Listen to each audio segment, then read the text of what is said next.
Alrighty guys, what's up everyone? This is Brandon with Say in Strength. I'm just starting this new blog format of videos where, I take you guys to the gym. I go through my workout on the way to the gym.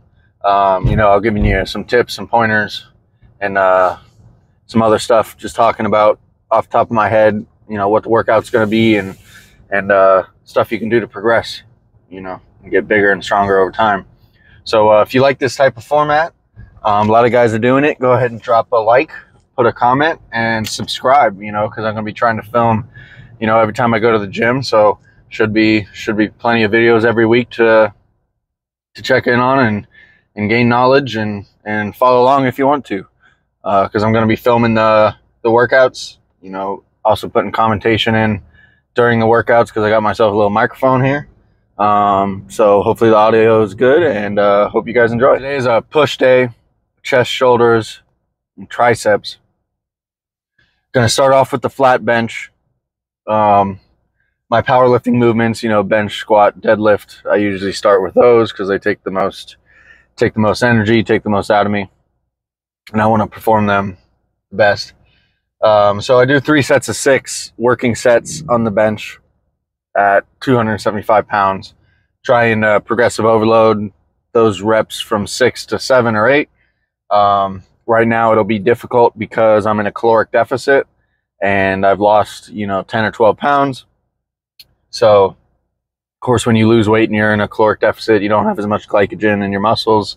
You don't have as much energy to push with. And of course, weight moves weight. So when you lose weight, you're typically going to lose strength.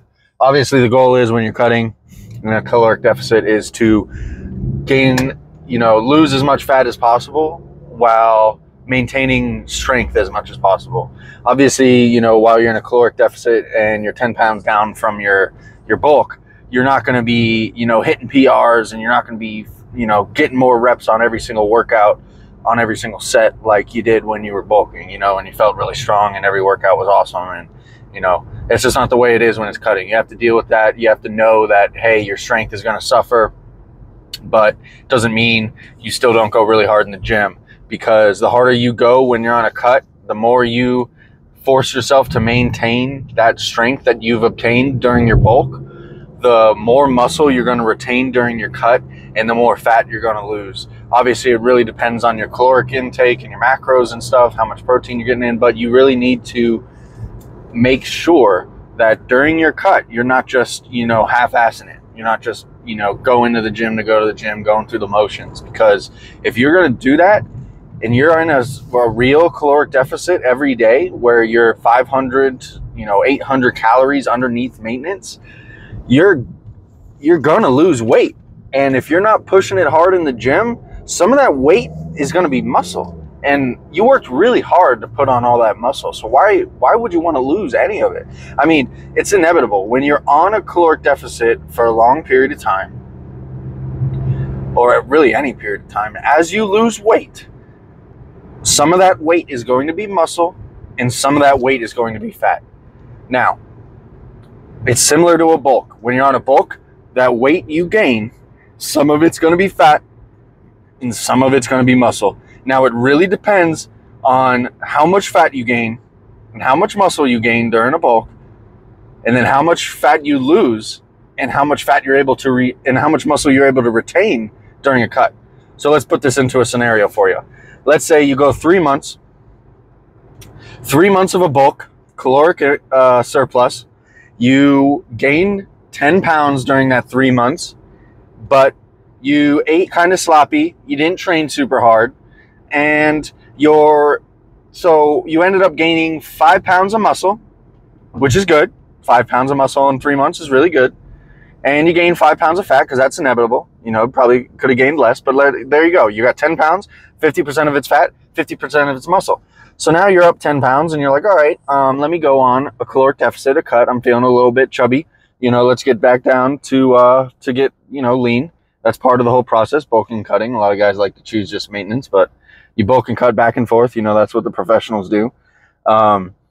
So essentially what can happen is you bulk, you get 10 pounds up, 5 pounds of it's fat, 5 pounds of it's muscle. Now you go into a cut and you're a caloric deficit, and you're like, oh, I'm low on energy, low on glycogen, my strength's depleted, so let me just go to the gym and move stuff around, you know, not really try as hard as I normally do, maybe not pay attention to the program like I'm supposed to, you know, not go to the intensity that I'm supposed to. Now you cut for 3 months, and let's say it's successful. You lost 10 pounds. Great job. Great job. But the problem was you weren't trying hard enough and you weren't paying attention to your macros and your calories. So now you lost 5 pounds of fat and lost 5 pounds of muscle. Now the problem with that is you literally just bulked and gained 5 pounds of fat and 5 pounds of muscle. So now you're on a cut and you lost 5 pounds of 5 pounds of muscle and 5 pounds of fat. You're right where you started. You're back at baseline. It's like you did all that work 6 months, you know, 3 months of bulk, 3 months of cutting, and now you're at the same weight with the same body fat percentage and the same, you know, muscle definition as you had before. Your strength hasn't gone up. You don't look any bigger, and your muscles really aren't any bigger because they aren't. You know, you gained 10 pounds and you lost 10 pounds, and it was equivalent. You just stayed at baseline. You did all that hard work when you really could have just stayed at maintenance if you wanted to, you know, not put yourself through that much suffering, you know, force feeding during the bulk and making sure you're not snacking on the late at night with the cut, which is, you know, super hard. So why would you try that hard, put yourself through that much mental fatigue to not make any gains? What you want to do is on your bulk is, let's say it's just a 1 pound difference, right? Let's say you try really hard and you bulk 10 pounds and you gain 6 or 7 pounds of muscle and only 4 or 3 pounds of fat, right? So then you go on to your cut. You go successfully with the cut for 3 months, lose 10 pounds, and then, but the pounds that you lost, 7 or 6 pounds of it is fat, and only, you know, 3 to 4 pounds of it is muscle. Now, when you're done with your bulk and cut, you're up weight. You actually increased weight, 4 or 5 pounds. And to be honest, all of it is muscle because you've gained 6 or 7 pounds of muscle during the bulk and only 3 to 4 pounds of fat. And then when you did your cut, you actually lost 6 or 7 pounds of fat. So you're actually 2 pounds lighter on your fat and 2 pounds heavier on your muscle. Boom, you just like did a really good recomp. Now you're, you know, 2 to 4 pounds heavier with 2 pounds less body fat. You know, that's a whole percentage point almost of body fat, and you're up 2 pounds in muscle. That's a successful bulk and cut. You know, you can't expect too much more than that, gaining a few pounds every month, like unless you're on, you know, plenty of gear and steroids. So, you know, that's my advice when you come into the bulk and you're cutting. You know, you got to keep trying throughout the whole thing. I know bulking, it's really easy to go in there and smash the weights and everything because you're feeling strong and all that, and plenty of glycogen in the muscle. But when you're not feeling strong, when you're on a cut, you still have to go through and push hard. You still have to keep that intensity up. You have to try to maintain that strength, because at the end of the day, you don't want to be just spinning your wheels and ending up at the same weight each year over and over and over again with the same physique and the same strength levels. That's going to demoralize you. That's going to make you not want to go to the gym. That's going to make you think, hey, what's wrong with me? I can't do this right, so I'm just going to quit. You know, you got to be doing it right. And if you got to be doing it right, you know, you'll know it mentally. You'll know. You'll be like, I'm giving this my all, and the all is I can give. Or you're either going there and like, yeah, I'm kind of half-assing it, and it's whatever. I get, you know, whatever results. So you want optimal results. You don't want whatever results. So we're getting close to the gym here. So we're going to start off with, like I was saying earlier, flat bench, 3 sets of 6. Going to do some weighted dips that I've been liking to do a lot recently, increasing my strength, making my bench press go up. Then we're going to do some lighter weight overhead press. And I've heard this actually can, you know, the lighter weight overhead press, because I was doing heavier, can actually help your shoulder joint, you know, recover quite a bit. And I've been a little bit sore in the right shoulder. So I'm going to do higher reps and lower weight on my overhead press, keep the ego out of it, you know, try to recover that muscle instead of breaking it down more. And then, of course, we're going to hit flies. You got to hit flies for the chest day. Going to get some lateral raises, some delt raises, you know, to get the shoulders. And, of course, some tricep extensions. You know, we'll see what else we can get into. But I'll see you guys in there.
Yo guys, mind if I get a spot before you walk away? Appreciate it. Might have to do some gymnastics to get in there, but.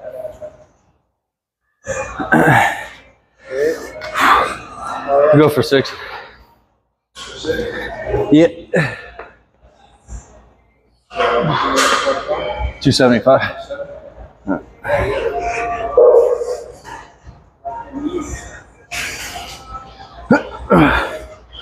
If I can get 7, I'll go for that.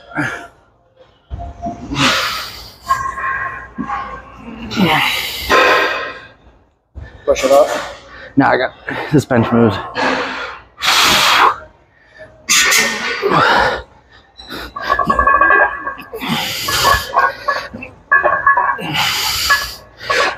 Light work. Light weight right there.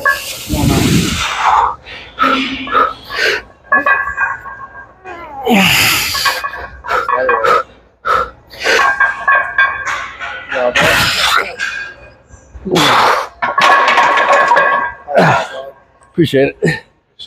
Thanks. Thanks, guys.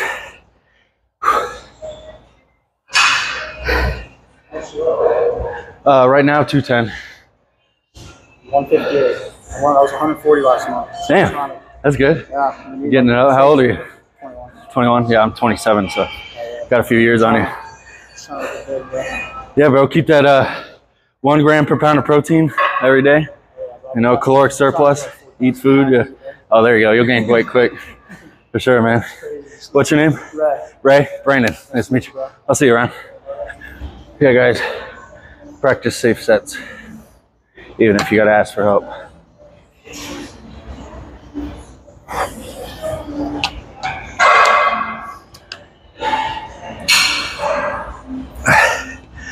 There's no pride lost or shame in asking for a spotter. When you have a spotter, you can do those extra reps, push past failure that you wouldn't have been able to do otherwise, because nobody wants to fail a bench rep and have to roll the weight off themselves. So if you need a spot, ask for a spot. I want a spotter for this 3rd set, but there's no one around.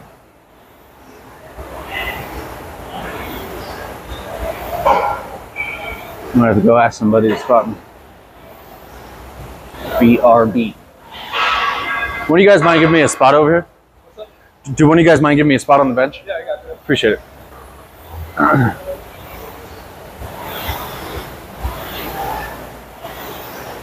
think it's easiest to get on that side. Like, Yeah. They don't make it easy, but appreciate it. Yeah. Plus, to get those extra reps, you need a spotter, because nobody wants to fail a bench press, especially when it's heavy weight. You might hurt your ribs or something. So it's so strange to me that, like, the one workout that you need to spot the most, they make it impossible to get a spot for. It's like, because before they moved everything around, the benches were up against the wall over there, but at least you could, like, climb over. It was kind of easy. Still wasn't the most convenient thing in the world, but now it's like even harder. It's ridiculous. Plus, if there's somebody working out behind you, then it's like, yeah.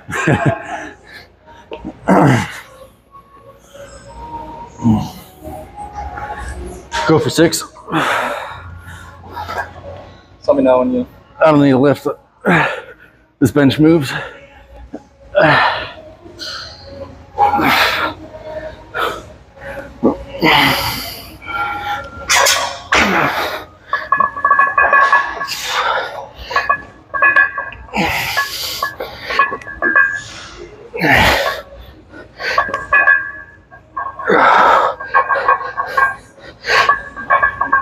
got it. You got it. Here we go. Push, push, push, push, push, push. Come on. Good spot. Appreciate it, Doc. Oh, yeah. I'm trying to hit 225 before October 11th. Oh yeah, that's solid. I'm 185 right now. That's solid for your weight. That's about what I was moving when I was that weight. Oh, yeah. I'm like 163 right now. Oh shit. So yeah, not even close to 185. That's a huge difference. I thought you said 185 was your weight. No, that's what I'm hitting. Oh, okay. So you're trying to get to 225 and keep the same weight, or you're trying to gain a little bit? Or? To get to like 200 body. Yeah. I'm at 210. I cut back down though. I was 10 to 12 pounds heavier when at the top of my bulk, but I was pretty fat. So not like fat, but yeah. That's a good thing though. Helps you put on more muscle. Oh yeah. Keeps more glycogen in the muscles. Yeah, especially when you're focused on strength, 100%. Like right now I'm on a caloric deficit, so don't got enough glycogen in the muscles and stuff. Usually I can hit that for like, I can hit this for like 3 sets of 7 or 8. And at the top of my bulk, my peak sets were actually 295 for 3 sets of 6.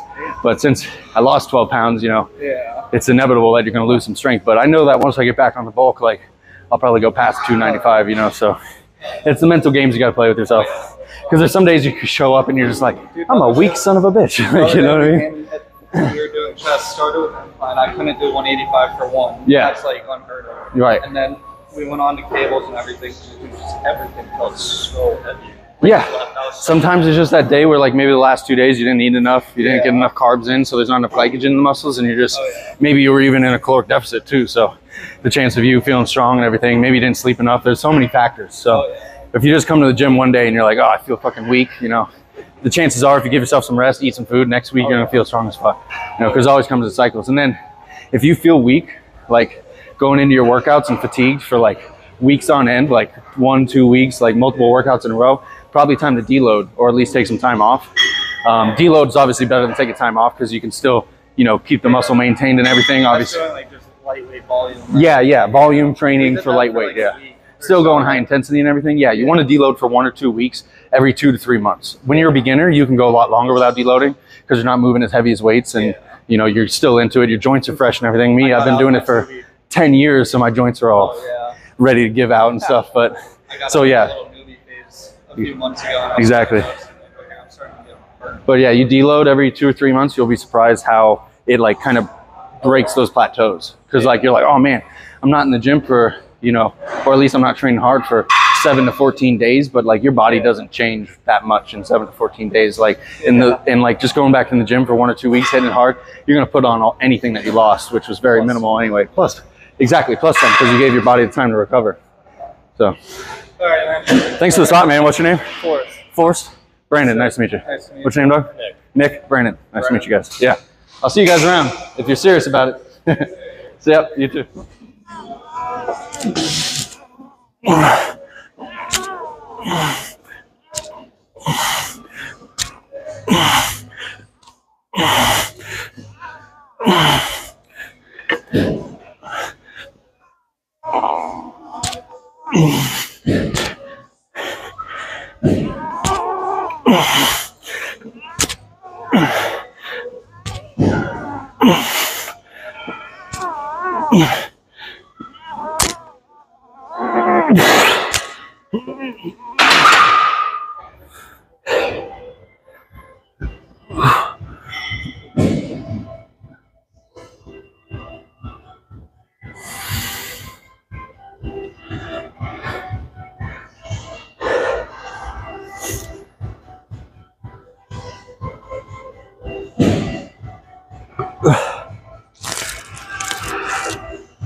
Alrighty guys, so that was the chest, shoulder, tricep workout. Pretty good workout today. Got pretty tired towards the end. You know, doing my delt raises, felt pretty fatigued. That's pretty typical for being in a caloric deficit. You know, you don't have as much glycogen in the muscles, don't have as much calories to pull from, stored calories, you know, to pull from. So it's a little bit difficult, but I've been getting used to that. You saw me getting tired towards the end of the workout, doing the delt raises and flies and stuff. But we pushed through. Got a little posing done in the posing room they have there. I don't think I got the camera or the lighting all that good, but at least you can kind of see what I'm looking at. A little fat right now. I always feel fat unless I'm really lean, because I'm used to being really lean. So no worries there though. We're gonna get there. Can't let the body dysmorphia get to us. But yeah guys, you have any questions, drop it in the comments. If you like this kind of blog format where I'm showing you my workouts and talking about them, please subscribe, drop a like. It helps me out a ton. as I'm trying to go on this bodybuilding, you know, fitness and nutrition journey with you guys. Follow along my workouts. Going to be trying to post stuff, you know, 4 or 5 times a week as I work out. Hopefully I can keep that up. Hopefully work doesn't get too stressful and knock me off pace. But love you guys for all the support. Drop a like, subscribe, tell your friends. And until next time, thanks everybody.